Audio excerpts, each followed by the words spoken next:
When I left the forces in 2012, I left on a Friday, and on the Monday I suddenly realised I didn't have a med centre I could go to. And it's simple little things like that that you don't realise and you forget about. And again, it's all a bit of advice, it's all experience that we can pass on to others. So, we often get phone calls from people that have left the forces asking for advice on so many various different things, and over time we've kind of gained that knowledge to be able to pass on to others.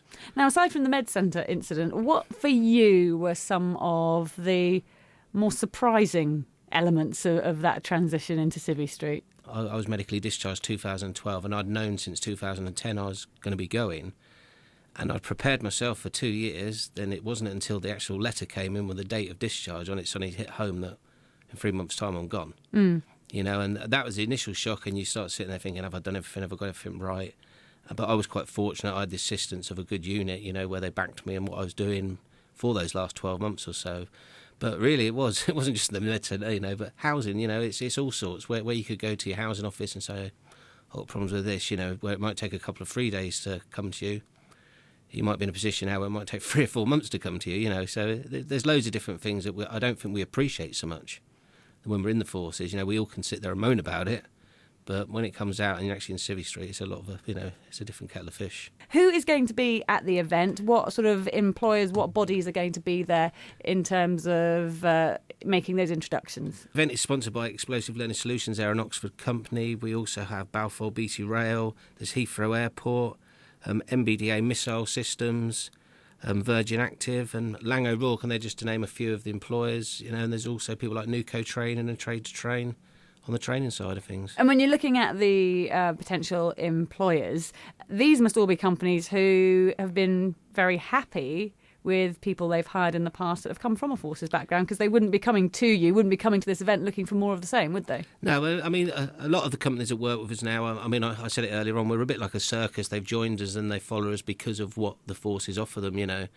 But on the other hand, there are a lot of companies there that are new to all of the exhibiting and, for the military, and it's through the work of the guys back in our office in Leicester, that sell the forces to them. What are the positives that anybody who maybe is looking at resettlement now should sell, the qualities that they will have that the employing market and Civvy Street will be looking for? One of the main things for anybody in the forces, that they can be very adaptable. They can adapt to something rather quickly.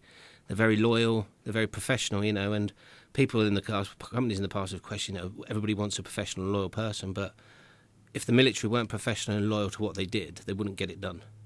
So, these guys and girls can bring this out into Civvy Street, be professional and loyal for the companies they're going to work for, and get the job done for them. So, how do people get involved in the event? Is it a case of just popping along? Do they need to register? Is there a cost involved? No, there's no cost involved. You can pre-register. The advantage with pre-registering is you'll receive updates prior to the event on a weekly basis, let you know of companies that have joined us to exhibit there.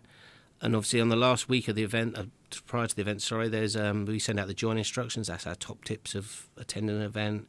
Gives you ideas of what to wear, not necessarily uniform, come dressed in a suit or shirt and tie, treat it as a first impressions as an interview. Or, like I say, you can just turn up on the day. So, off the back of these events that you have held up and down the country, what are some of the success stories? What are the moments that have made you proud to have been the facilitator to? I think probably one of the biggest things was last year. We had McLaren Automotive. They came to the Tidworth event. And not only did they come, they brought along the L675 Longtail, which is the £300,000 car, sports car. And they actually took me out in it for a drive, so that was quite a thing. They were looking to employ 300 people over 2 years, and they actually did employ 6 people at the event that started work prior to Christmas last year. Thanks so much for dropping by. Thank you.